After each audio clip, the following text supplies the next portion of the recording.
questions, I got you, man. Hey, you know what we're talking about.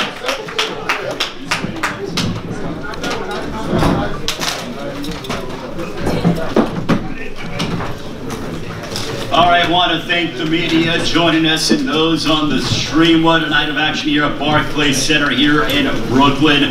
Happy holidays to everybody. Thank you so much for coming out. And we saw another mesmerizing performance from this man. Came out in style, finished up the fight in style. He's undefeated, still the champion from Houston, Texas. Ladies and gentlemen, with a 7th round destruction over Dennis Hogan, and I guess Brooklyn became Brooklyn, Texas tonight, especially when this man fights here at Barclays Center, making it his second home. Ladies and gentlemen, please welcome still the middleweight champion of the world. Here is Jermall Charlo.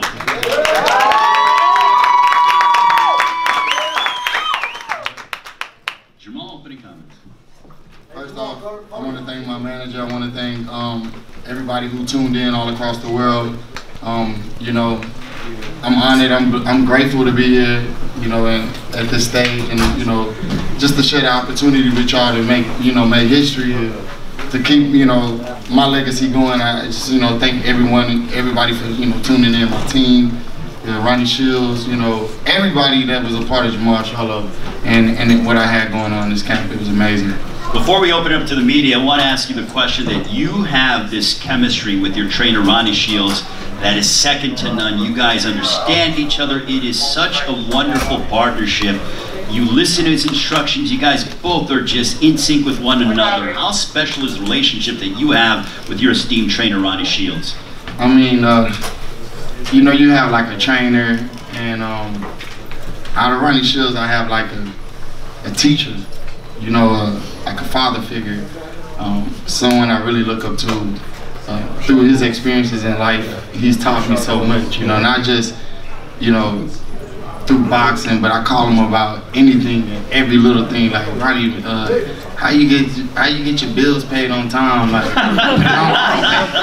he just say stuff like that to me, like he's a real father figure to me, and he keeps me grounded, and things that I need that I can't get from an actual trainer, Ronnie gives to me.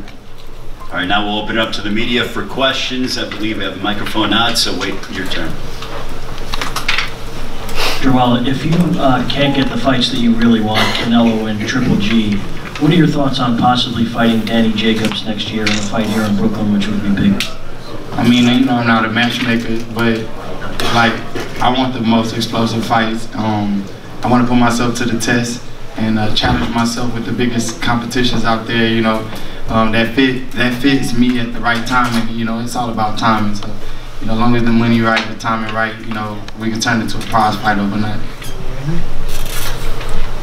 Questions for the champion? Well, as we wait for questions, Jermall, I'm going to ask you. Tell us about that. I might as well ask you questions. Tell us about that left hook that you had to put away Hogan. I mean, my goodness, it was a vicious left hook, landed right on the button. I had a couple different game plans coming into the fight. If he decided to fight me, then I would box him. If he decided to box me, then I would slug with him or whatnot. I really just wanted to have fun this fight, and that's what I did. I thought about it early. I thought about doing it a little bit earlier, like turning on the gas and go and get him. But then, I want to, do my thing this fight. This fight was all about me. Dennis Hogan showed great heart, stepping up to me and trying to fight me, and he was a little slippery, a little tricky, but I figured him out. Like, he did exactly what leprechauns do, and so I figured him out. He got his issue tonight, and that was it. Moving on. 30, I told you. You know what I mean? Champ, right here. When he was doing all the stuff, that posture, do you think that was Frank Morado in the first 2 or 3 rounds? Like, you caught him with that left the first time, he said, like, he popped up like, I'm not hurt, but you kind of like laughed him off. Yeah, that was like the 4th round, like we setting him up, getting closer to him with the jab. He had a little awkward movement, like when I mean awkward, it wasn't nothing I wasn't used to, but it was just, his movement was not like, like normal, he would try to, he had like a survival tactics from the beginning, I could have just stepped back and did what I had to do and, you know, land the shot, but I wanted it to be precise, and I got him out there with the left hook, which is something I always, you know, I love my left hook, so I'm glad I got a chance to land it on him.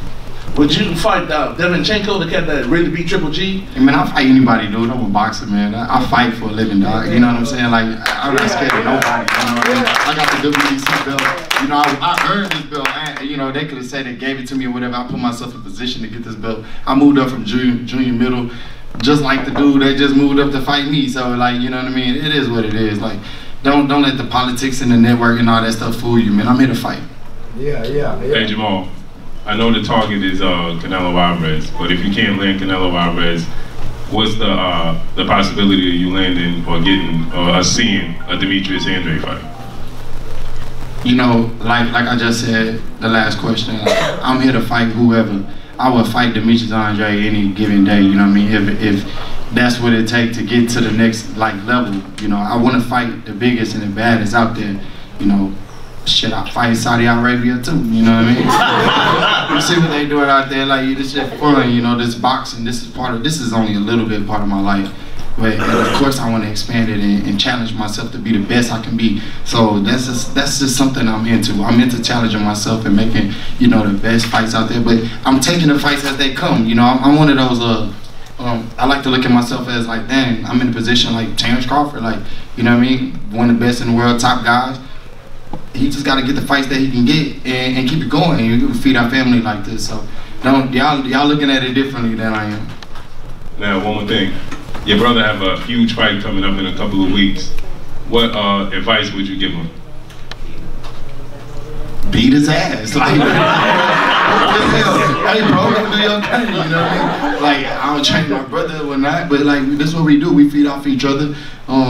Shoot, I set the tone, you know. Next couple weeks, y'all gonna see Charlo all over the network. You're gonna start seeing people say, oh man, I'm tired of these Charlo brothers, this and that. Yeah, we like that. That's what we like to hear. That's when we know y'all tuned in. Jermall, can you take us, can you explain like what went to the, you know, landing that left uppercut? I think it was the third round possibly? It was in the fourth round. I got chewed out by my coach. He told me from the beginning, like, hey, it's right there, Ronnie, like, you know, I'm like, all right, Ronnie, damn, my bad. Like, all right, I got you, all right. I'm gonna throw it, you know, I just went out and threw it. Like, you know, this is something we've been working on all the way in the gym for months. We wanted to just sharpen up. I mean, I saw the shot there, but it's just about timing, you know. Timing is everything. Were you surprised that he got up? I mean, the shot landed. Nah, I was ready to fight 12 rounds if that's, you know, like, I was ready. You see, you go back and look at the replay, I'm like, don't get him, you know what I mean? Like, shoot, you know, I'm one of the best finishers in boxing. That's why I took him out in the 6th. Hey, Jermall.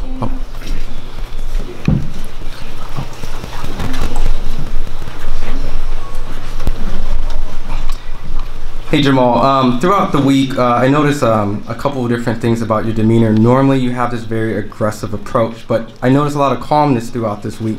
I saw that also translate a little bit in your fighting. There was a lot of patience, but then there was times where you were very aggressive, like at the weigh-in, and also you turned up in the fight. Is something that kind of happened throughout your life that kind of sparked that?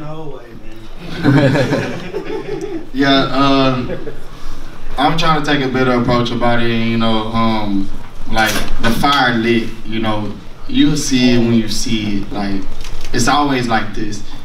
The weigh-ins, you know, fighters talk this and talk that, media say this and say that. You gotta do it on my undercard, you know what I mean? Like, you're on my undercard, dude, you know what I mean? Shut your mouth or you'll never get a chance, you know what I mean? I got power to do what I want to do. I got the belt sitting right here. Like, you know what I mean? If you want this belt, you better shut your mouth, and or you ain't gonna never get an opportunity. You know what I mean? Respect is respect, and you gotta earn it.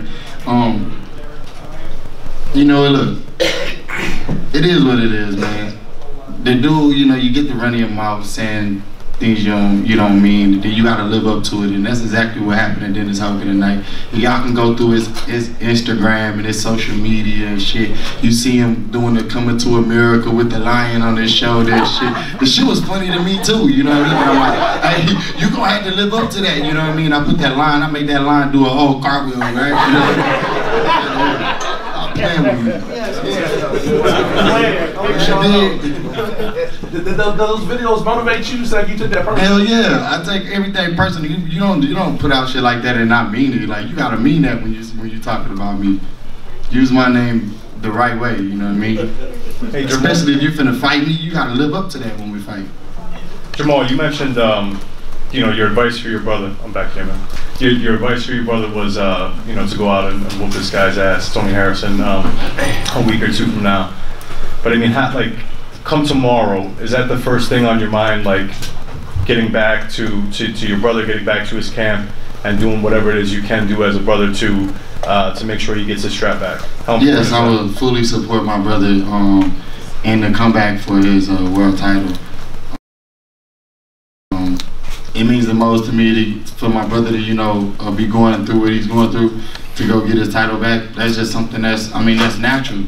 Y'all asking me to, like, am I gonna support my brother? Hell yeah. I'm gonna support my brother. I got friends from Detroit too. Right? I got fans from Detroit, family that moved up there, whatever. It don't matter. That's my brother. That's my twin brother. He deserved. He really didn't lose his belt in my eye. Hey, I told him, look, suck that shit up. Let's go. We gotta fight. We gotta go get this belt back. What would you tell your brother? Hey, we gonna fight, right? Ask you a question. Well, he mentioned something about an incident in a hotel room too, like between you and Tony Harrison. Is there any truth to that? Yeah, nah, hotel room. What the hell you talking about? Like, so not a hotel, in a lobby or something like that. But your brother said Nah, you on some other shit. Next question for the champion, Jermall. We're going to take a couple more questions and then we'll wrap it up. Two more. All right, Jermall, right here. We spoke with Demetrius Andre's camp. They'll do a unification fight. Who said what? Demetrius Andre. We talked to his camp. He said they'll do unification. They also said we want drug testing. You've heard those before. Bro, I've been drug tested all week. I'm straight. I'll do any drug test. What you think? I'm naturally. Edward Jackson right there. Look, that's my strength and conditioning trainer, nutritionist. Shit, he makes sure I'm on weight. Everything was solid, right? Let me ask you this: with all the hatred you and Andre have had, is there a part of you that just wants to look at him and go, "I'm not giving you a title shot"? All of your innuendos, all the crap you did years. Is there a part of you wants to look at Andre and go, "Screw you, I'll never fight you"?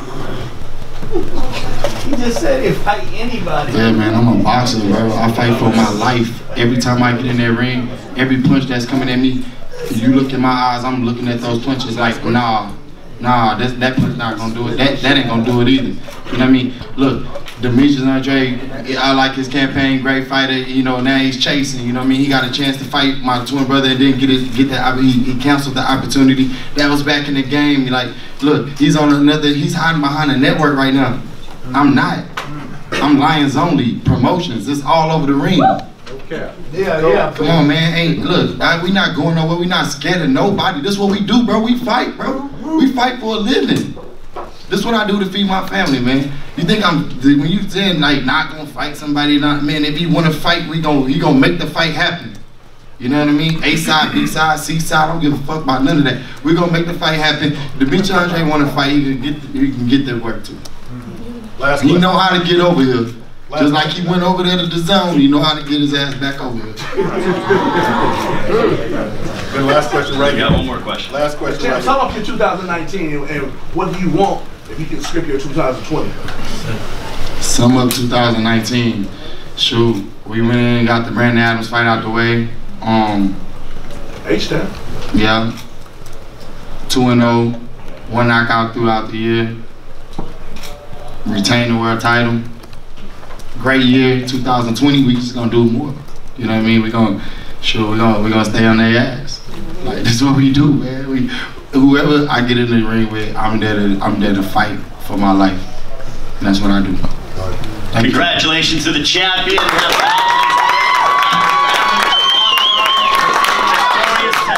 Dennis Hogan to the 7th round. An excellent performance. words out of the champion. Thank you so much for joining us on the stream. Thank you, Brooklyn. Thank you, Barclays Center. Thank you, Showtime. We'll see you soon. Have a happy holiday season. Thank you.